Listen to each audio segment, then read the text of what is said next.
Hello friends, welcome to all of you in Jeevan education. एक बार फिर से स्वागत है आप सबका जीवन एजुकेशन के इस ऑनलाइन प्लेटफॉर्म पर। और आज हम बात करने वाले हैं BRCHO का एग्ज़ाम जो कि आज कंडक्ट हुआ था 27 फरवरी। आज उसका एग्ज़ाम कंडक्ट हुआ था, उसके बारे में आज अपन बात करने वाले हैं। उसके आंसर की के बारे में अपन डिस्कस करने वाले हैं। उसका क्वेश्चन पेपर किस पैटर्न से रहा, कैसा क्वेश्चन पेपर था, इजी था, हार्ड था, सारी जानकारी लेंगे अपन इस वीडियो के माध्यम से। लाइक और शेयर करें। नए चैनल पर हो और अभी तक चैनल को सब्सक्राइब नहीं किया तो चैनल को सब्सक्राइब कर लीजिएगा। साथ ही नीचे डिस्क्रिप्शन बॉक्स में आपको टेलीग्राम चैनल का लिंक है, उसको भी आप ज्वाइन कर लीजिएगा, ताकि इसके रिगार्डिंग PDF वगैरह और इसके जो क्वेश्चन पेपर है जैसे जैसे आते जाएंगे क्वेश्चन आपको मैं इन्फॉर्म करता जाऊँगा, वहाँ पर आपको बताता जाऊँगा। तो चलिए स्टार्ट करते हैं। जानने वाले हैं आज हम BRCHO का जो कि आज एग्जाम हुआ था 27 फरवरी को, उसकी आंसर की के बारे में। तो इसमें क्वेश्चन किस तरीके से आए थे, आप सबसे यही कहूँगा वीडियो को ज़्यादा से ज़्यादा लाइक और शेयर करें, ताकि सभी लोगों को ये मिल जाए और अपने अपने आंसर वो चेक कर सके।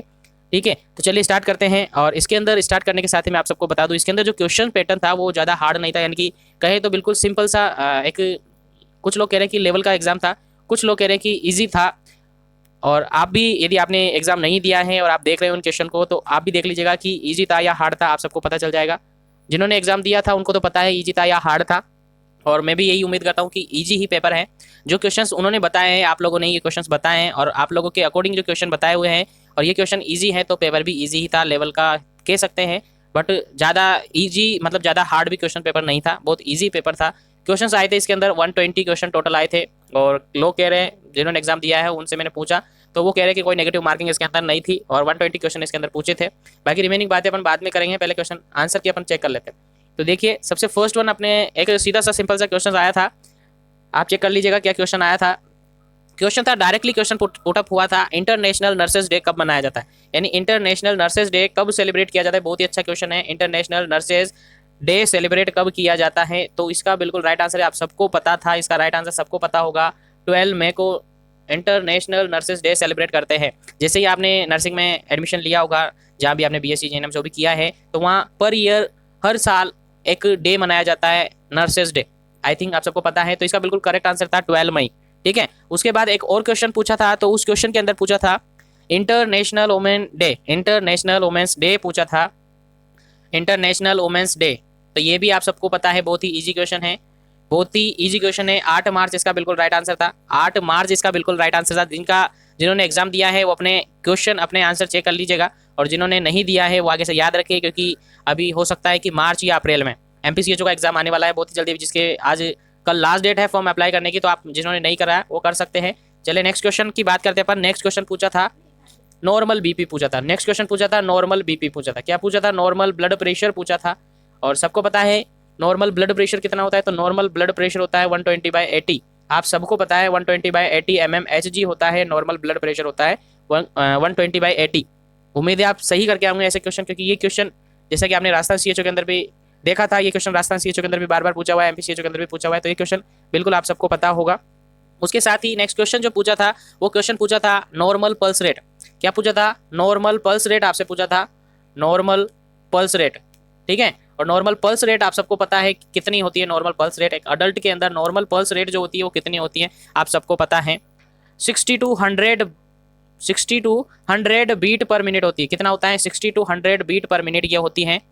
और एवरेज अपन देखें तो 72 बीट पर मिनट होती है, 72 बीट पर मिनट होती है। ऑप्शन क्या था उसके अकॉर्डिंग इसका आंसर आपने लगा दिया होगा, बट क्वेश्चन इस तरीके से था, क्वेश्चन आप इन लोगों ने ही बताया ये। ठीक है, तो क्वेश्चन इस तरीके से था, पल्स रेट आपसे पूछी थी तो 60 to 100 बीट पर मिनट होती है, ऐसा क्वेश्चन पूछा हुआ था। ठीक है, उसके बाद अपन चलते हैं नेक्स्ट क्वेश्चन पर। नेक्स्ट क्वेश्चन आपसे पूछा था GDP, इसका फुल फॉर्म पूछा था, GDP का फुल फॉर्म पूछा था। और GDP का जो फुल फॉर्म है वो क्या होता है? ग्रोस। GDP का जो फुल फॉर्म होता है वो होता है ग्रोस डोमेस्टिक प्रोडक्ट। क्या होता है? Gross domestic product. क्या होता है? ग्रोस डोमेस्टिक प्रोडक्ट इसका राइट आंसर था। इस क्वेश्चन का बिल्कुल राइट आंसर था, GDP का जो फुल फॉर्म आपसे पूछा था तो उसका बिल्कुल राइट आंसर था ग्रोस डोमेस्टिक प्रोडक्ट। ठीक है, चलिए नेक्स्ट क्वेश्चन की अपन बात करते हैं। नेक्स्ट क्वेश्चन आपसे पूछा था world toilet day. World toilet day आपसे पूछा था कि वर्ल्ड टॉयलेट डे है जो कि कब सेलिब्रेट किया जाता है या कब ऑर्गेनाइज किया जाता है। इसका भी बिल्कुल इजी आंसर था November 19, यानी कि 19 नवंबर को ये ऑर्गेनाइज किया जाता है, सेलिब्रेट किया जाता है वर्ल्ड टॉयलेट डे। याद रखिए, बहुत ही इजी क्वेश्चन था और जो कि अभी पूछा हुआ है, जिन्होंने एग्जाम दिया है सबको पता है ये क्वेश्चन किस तरीके से पूछा था, बट क्वेश्चन इस तरीके से पूछा था और इनका जो करेक्ट आंसर है वो यही है। ठीक है, ये आप याद रखें, वर्ल्ड टॉयलेट डे 19 नवंबर बिल्कुल राइट आंसर है इसका। उसके बाद नेक्स्ट क्वेश्चन जो पूछा था वो पूछा था कि जो नेबुलाइजेशन करते हैं अपन, नेबुलाइजेशन आप सबको पता है, सबने किया होगा नेबुलाइजेशन, वो कैसे वर्क करता है ऐसा क्वेश्चन पूछा था इसके, बट इसके जो ऑप्शन थे वो पता नहीं चल पाए, बट ऐसा क्वेश्चन पूछा था कि नेबुलाइजेशन कैसे काम करता है, जो नेबुलाइजर होता है वो डिटरमाइन करने के यानी कि काम कैसे करता है ऐसा पूछा था। तो आप सबको पता है नेबुलाइजेशन आप सबने किया होगा, उसके अंदर जो लिक्विड फॉर्म आप डालते हैं तो वो मॉइस्चर होके जो मिस्ट होती है उसकी तरीके से वो जाती है, इस तरीके से कोई ऑप्शन था। जो भी ऑप्शन इसके रिगार्डिंग था आप सबने देखा होगा इस क्वेश्चन का क्या ऑप्शन था। और यदि अभी तक आप क्वेश्चन देखकर पेपर देकर आए और अभी तक आपने क्वेश्चन नहीं बताया, आपको लगता है आपको याद है क्वेश्चन, तो जरूर कमेंट करें, कमेंट सेक्शन में कमेंट कर दे, या फिर टेलीग्राम चैनल पर आप मैसेज कर सकते हैं, वहां पर भी आप उनको भेज सकते हैं ताकि उनका भी सटीकली आंसर आपको बताया जा सके। ठीक है, चलिए बात करते हैं पर नेक्स्ट क्वेश्चन की। और नेक्स्ट क्वेश्चन पूछा था, बहुत ही अच्छा क्वेश्चन पूछा था। नेक्स्ट क्वेश्चन, टीबी की जो ड्रग होती है यानी कि एंटी ट्यूबरकुलोसिस जो ड्रग होती है, एंटी ट्यूबरकुलोसिस ड्रग यानी टीबी के अगेंस्ट जो ड्रग दी जाती है, उसके अंदर से 2-3 क्वेश्चन पूछे हुए थे। एक क्वेश्चन पूछा हुआ था कि बैक्टीरियोसाइडल ड्रग पूछा था, बैक्टीरियोसाइडल ड्रग का एक्सेप्ट आपसे पूछा था, बैक्टीरियोसाइडल ड्रग का एक्सेप्ट आपसे पूछा था। यानी क्वेश्चन का मतलब ये था कि फॉलोइंग जो ऑप्शन दिए थे आपको, अब फॉलोइंग जो ऑप्शन दिए थे आप सबको पता है, बैक्टीरियोसाइडल ड्रग, इथाम्बुटोल एक ऑप्शन था, पायराजिनामाइड एक ऑप्शन था, आइसोनियाजाइड एक ऑप्शन था और स्ट्रेप्टोमाइसिन, ये 4 ऑप्शन थे। इथाम्बुटोल, पायराजिनामाइड, आइसोनियाजाइड और स्ट्रेप्टोमाइसिन, ये ड्रग्स के नेम थे उसके अंदर। और आपसे क्वेश्चन पूछा था कि बैक्टीरियोसाइडल ड्रग का एक्सेप्शन आपको बताना था, यानी कि इनमें से 3 तो बैक्टीरियोसाइडल हैं, एक है जो कि बैक्टीरियोस्टेटिक है, वो आपको बताना था वो, और वो बिल्कुल राइट आंसर था आपका, ऑप्शन नंबर ए बिल्कुल राइट आंसर था, इथाम्बुटोल जो कि क्या है, एक बैक्टीरियोस्टेटिक ड्रग है। टीबी एंटी ट्यूबरकल जो ड्रग होती है, एंटी ट्यूबरकुलोसिस की जो ड्रग होती है, उसके अंदर रिमेनिंग जो 3 है, पायराजिनामाइड, आइसोनियाजाइड और स्ट्रेप्टोमाइसिन, ये बैक्टीरियोसाइडल ड्रग है, यानी ये क्वेश्चन के अकॉर्डिंग, और इसका बिल्कुल राइट आंसर हो जाता है इथाम्बुटोल जो कि एक बैक्टीरियोस्टेटिक ड्रग है, क्योंकि इसमें एक्सेप्शन आपसे पूछा था, एक्सेप्ट आपसे पूछा था, और बैक्टीरियोसाइडल फॉलोइंग जो 3 थी वो बैक्टीरियोसाइडल थी और इथाम्बुटोल था जो कि बैक्टीरियोस्टेटिक था। चलिए बात करते हैं नेक्स्ट क्वेश्चन की।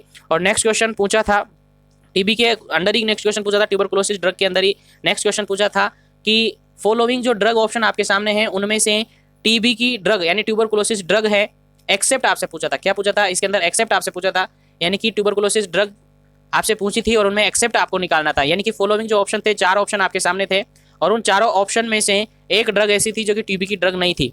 अब ऑप्शन क्या थे वो आई थिंक मुझे अभी तक पता नहीं चल पाए, बट इसके अंदर आप सबको पता होगा। टीबी की ड्रग मैं आपको बता देता हूँ, वो ड्रग के अलावा जो अदर ऑप्शन आपके सामने था वो उसका बिल्कुल करेक्ट आंसर है। जिन्होंने एग्जाम दिया था उनको एक्चुअली में सब कुछ पता होगा ऑप्शन क्या क्या थे। मैं आपको बता दूं, आपने पढ़ा है ट्यूबरकुलोसिस के अंदर जो ड्रग होती है, एक तो होती है आइसोनियाजाइड, ठीक है, आइसोनियाजाइड होती है, उसके बाद होती है पायराजिनामाइड, उसके अलावा इथाम्बुटोल होती है जो जस्ट अभी देखा आपने, इथाम्बुटोल होती है, उसके अलावा स्ट्रेप्टोमाइसिन होती है, उसके अलावा रिफाम्पिसिन होती है, ठीक है। तो आइसोनियाजाइड, पायराजिनामाइड, इथाम्बुटोल, स्ट्रेप्टोमाइसिन, रिफाम्पिसिन, ये जो है ट्यूबरकुलोसिस ड्रग, इनके अलावा जो एक ऑप्शन था उस ऑप्शन को आपको हटाना था। यानी आपसे पूछा था एंटी ट्यूबरकुलोसिस या टीबी के अगेंस्ट जो ड्रग होती है उनमें से एक्सेप्शन आपको निकालना था, एक्सेप्ट आपको निकालना था। यानी कि 3 तो आपकी टीबी की ड्रग थी और एक टीबी की ड्रग नहीं थी, वो आपको निकालना था। और उम्मीद है आप सबको पता चल गया होगा क्या उसका राइट आंसर है। चलिए बात करते हैं नेक्स्ट क्वेश्चन की। और नेक्स्ट क्वेश्चन आपसे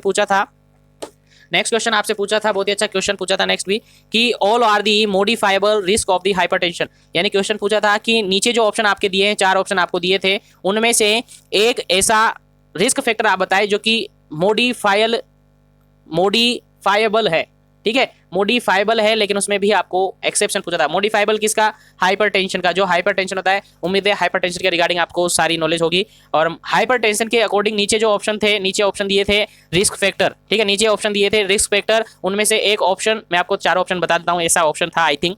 एक तो था एल्कोहल इंटेक, ठीक है, दूसरा ऑप्शन था योगा, तीसरा ऑप्शन था ओबेसिटी और चौथा ऑप्शन था एडवांस एज।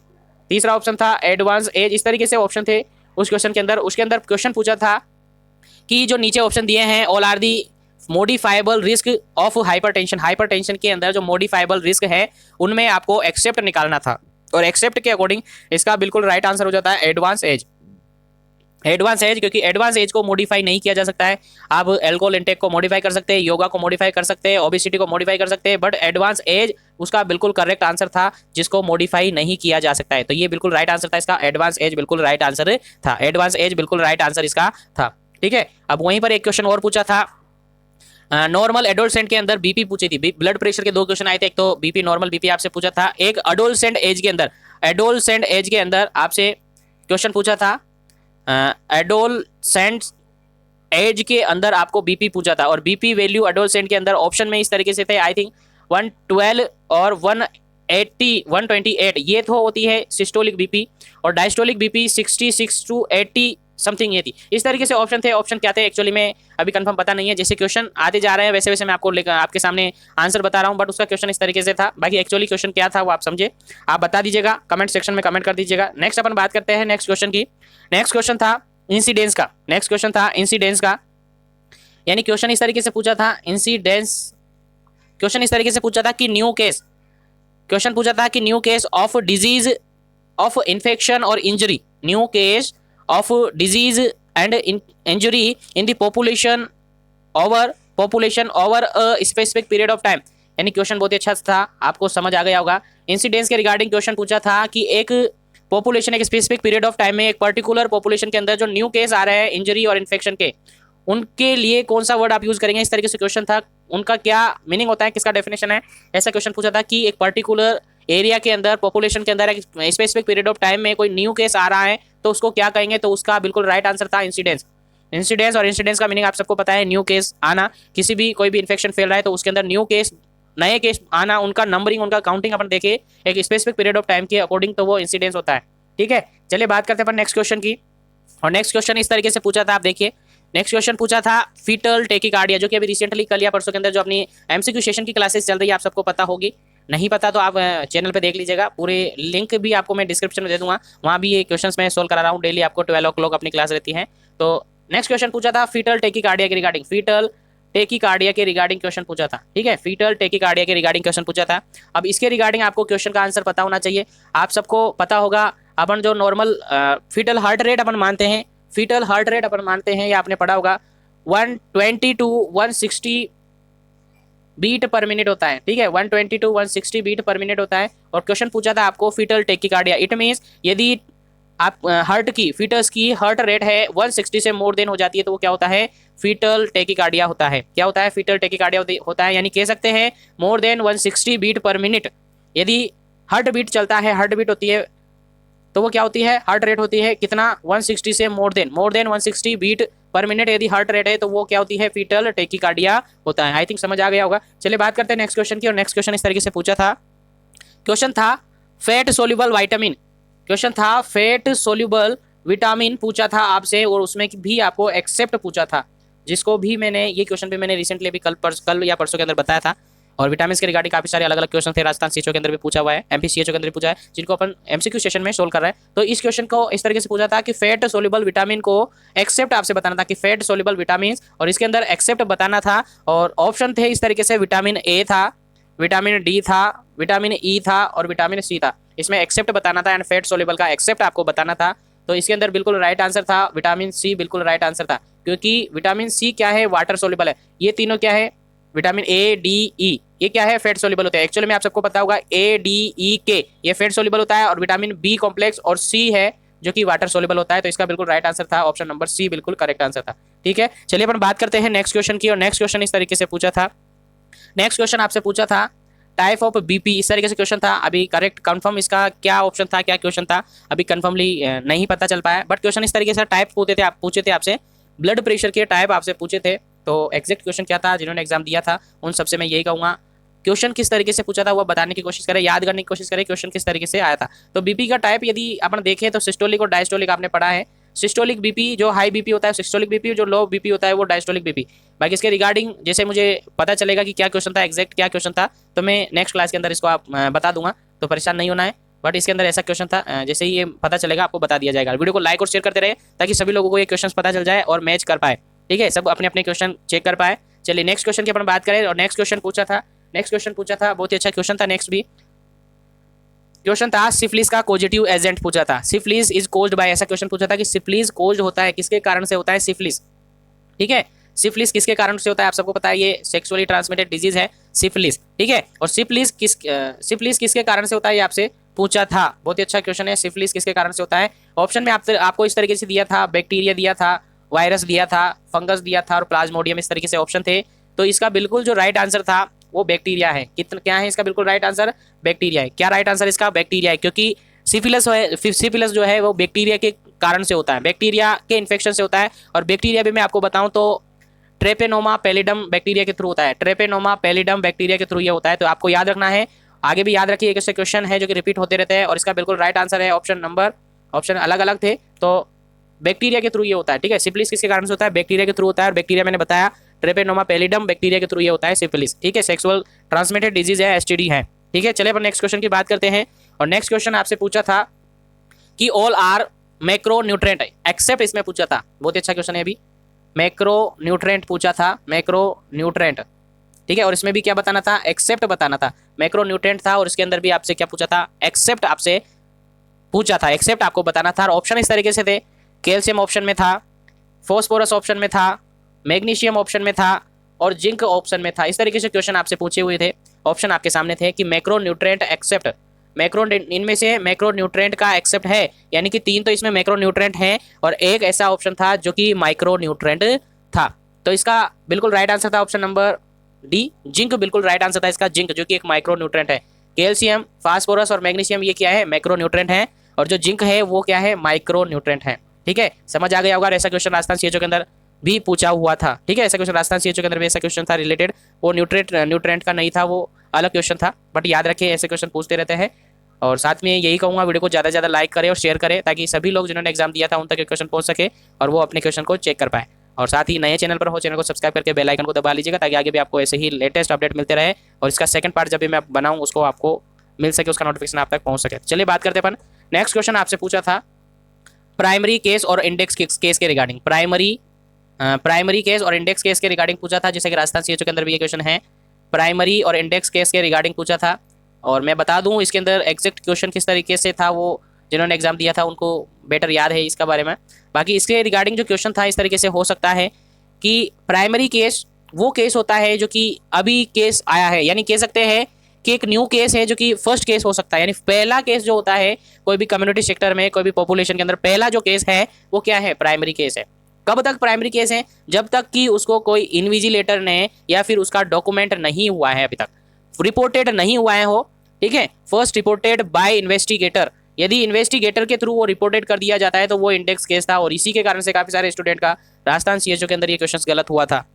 ठीक है, क्वेश्चन क्या था एक्चुअली में आप सबको पता होगा, बट क्वेश्चन यही इस तरीके से पूछा हुआ था, प्राइमरी और इंडेक्स केस के बारे में आपसे पूछा था। तो यदि फर्स्ट केस मिला है, फर्स्ट रिपोर्टेड केस है, सॉरी फर्स्ट केस है किसी इन्फेक्शन का, किसी डिजीज का फर्स्ट केस है, तो वो प्राइमरी केस है। और यदि केस है रिपोर्टेड कर दिया गया है बाय इन्वेस्टिगेटर, यानी डॉक्यूमेंटेड हो गया है, यानी केस क्या है? फर्स्ट केस है बट डॉक्यूमेंटेड हो गया है, यानी documented by investigator, that known as a index case. तो आई थिंक समझ आ गया होगा, फर्स्ट केस मिल रहा है तो वो है प्राइमरी केस। और यदि वो डॉक्यूमेंटेड हो गया है या डॉक्यूमेंटेड कर दिया गया इन्वेस्टिगेटर के थ्रू, तो फिर वो इंडेक्स केस था। ठीक है, आई थिंक समझ आ गया होगा। चलिए अपन बात करते हैं नेक्स्ट क्वेश्चन की। और नेक्स्ट क्वेश्चन इस तरीके से आपसे पूछा था, नेक्स्ट क्वेश्चन पूछा था कि if a client have diarrhoea, यानी एक क्लाइंट को डायरिया है, क्या है? डायरिया है। एक क्लाइंट को क्या है? डायरिया है।